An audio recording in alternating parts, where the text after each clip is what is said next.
Olá, seja muito bem-vindo, muito bem-vinda ao curso básico sobre o Regulamento Geral de Proteção de Dados. Eu sou o professor Matheus e essa é a primeira parte da minha aula sobre o conceito de tratamento de dados pessoais no RGPD. Então, a primeira coisa que eu já vou passar aqui para você é justamente esse conceito de tratamento de dados pessoais, que está lá no próprio RGPD, no texto do regulamento, artigo 4º, número 2. E esse dispositivo traz o seguinte, que tratamento é uma operação ou um conjunto de operações efetuadas sobre dados pessoais ou sobre conjuntos de dados pessoais por meios automatizados ou não automatizados. E aí, antes da gente continuar, que aí ele vai trazer aí alguns exemplos de quais são essas operações, eu quero chamar a atenção para você o seguinte, chamar a atenção de você para o seguinte, que o texto do RGPD diz que é uma operação realizada sobre dados pessoais por meios automatizados ou não automatizados. O que significa dizer que aqui não importa se a empresa utiliza, por exemplo, um software de Big Data ou se a empresa faz o tratamento, né, ou faz a guarda dos dados pessoais em uma folha de papel.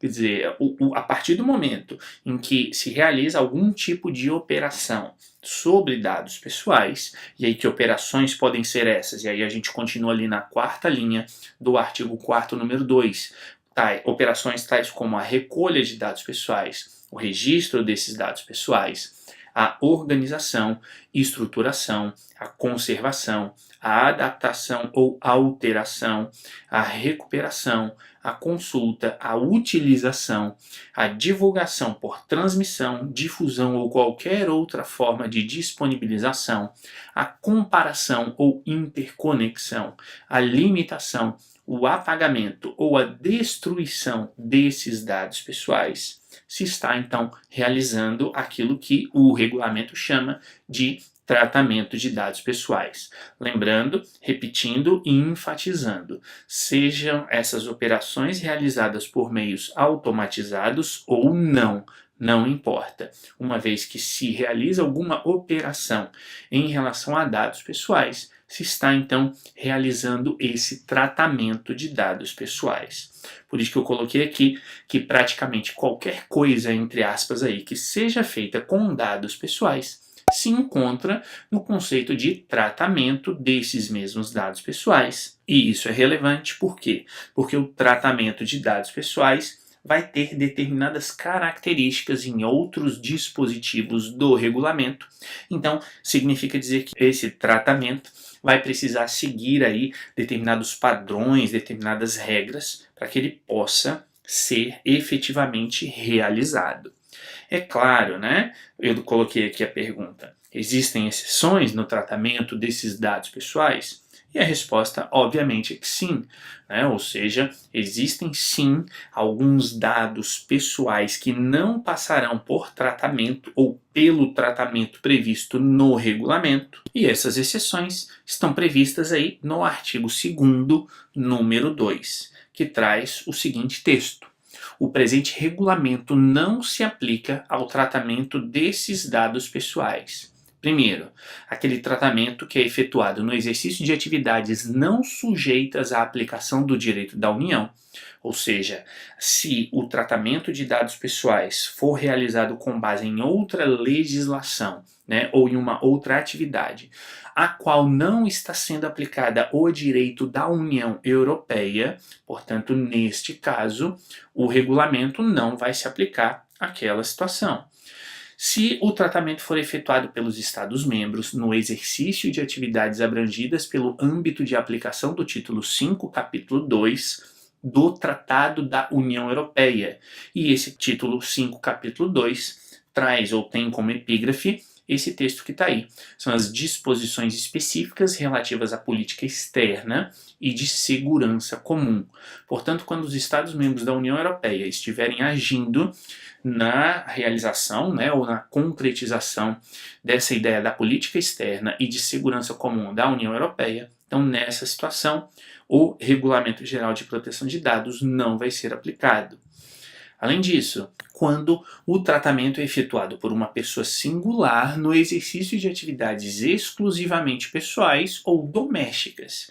Então, eu, pessoa singular, eu como cidadão, se eu estiver tratando de dados pessoais de outras pessoas, mas se isso for feito no exercício de atividades apenas pessoais, né, ou domésticas, obviamente eu não vou aplicar o regulamento. Quer dizer, eu tenho aqui no meu telefone, na lista de contatos do meu telefone, uma série de números de outras pessoas. Então, sou uma pessoa singular, estou no exercício de atividades pessoais, quando eu ligo para um amigo meu, ou mando uma mensagem, ou mando um e-mail. Então, obviamente, eu tenho dados pessoais, mas nessa situação, claramente, o regulamento não se aplica.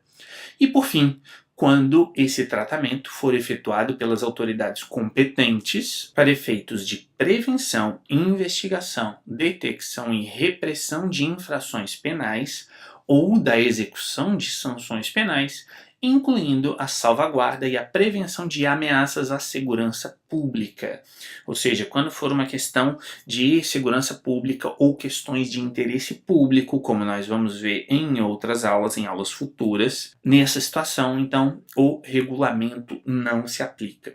Então, essas são as 4 situações de exceção previstas no Regulamento Geral de Proteção de Dados, artigo 2º, número 2, a respeito do tratamento de dados pessoais. E aqui a gente vai então para as situações específicas no tratamento de dados pessoais. Quer dizer, existe a regra geral, está lá no artigo 4º, número 2, existem as exceções que estão no artigo 2º, número 2, e existem situações específicas que estão no artigo 85 e subsequentes. E eu vou mostrar então essas situações aqui para você agora. A primeira delas, como você pode ver aí, diz respeito à questão de liberdade de expressão e de informação. Então, em situações específicas, que são situações no tratamento de dados pessoais para fins jornalísticos e para fins de expressão acadêmica, artística ou literária, o que será aplicado será o artigo 85 do regulamento. No caso de informação pública, né? Ou seja, acesso à informação, na verdade, artigo 86, tratamento e acesso do público aos documentos oficiais. Então, neste caso, será, ou nesta situação, será aplicado o tratamento previsto no artigo 86 do regulamento. Artigo 87, tratamento do número de identificação nacional, ou seja, como se dá o tratamento do que no Brasil seria o RG ou o CPF, por exemplo. Quer dizer, é um número de identificação, né, um número de identificação nacional, e neste caso, documentos pessoais vão ter um tratamento diferenciado. São dados pessoais, né, identificam a pessoa claramente, mas recebem um tratamento diferenciado conforme o artigo 87. O artigo 88 fala sobre o tratamento de dados pessoais no contexto laboral, ou seja, relações de trabalho, empregador e empregado. Nessas situações ou nessas relações, como se dá o tratamento de dados pessoais? É isso que traz o artigo 88. Depois a gente vai para o artigo 89, que fala sobre as garantias e derrogações relativas ao tratamento para fins de arquivo de interesse público ou para fins de investigação científica ou histórica, ou ainda para fins estatísticos. Então, nessas situações, será aplicado aquilo que está no artigo 89. E, por fim, o artigo 91, como uma situação específica, traz as normas vigentes em matéria de proteção dos dados das igrejas e associações religiosas. Então, recapitulando, né, o que a gente tem é o conceito geral de tratamento de dados pessoais, como eu falei no início, entre aspas, qualquer ação referente a dados pessoais se enquadra nesse conceito de tratamento de dados pessoais, artigo 4º, número 2. Depois existem as exceções, que estão lá no artigo 2º, número 2. E, por fim, existem aí as situações específicas que estão no artigo 85 e subsequentes do Regulamento Geral de Proteção de dados. Se você tiver alguma dúvida sobre esses elementos, né, sobre esses conceitos que a gente falou aqui na aula de hoje, deixe aqui embaixo nos comentários a sua pergunta, que com certeza eu vou responder para você em um próximo vídeo. Muito obrigado por ter assistido a essa aula, um abraço e a gente se vê então na nossa próxima aula. Até lá!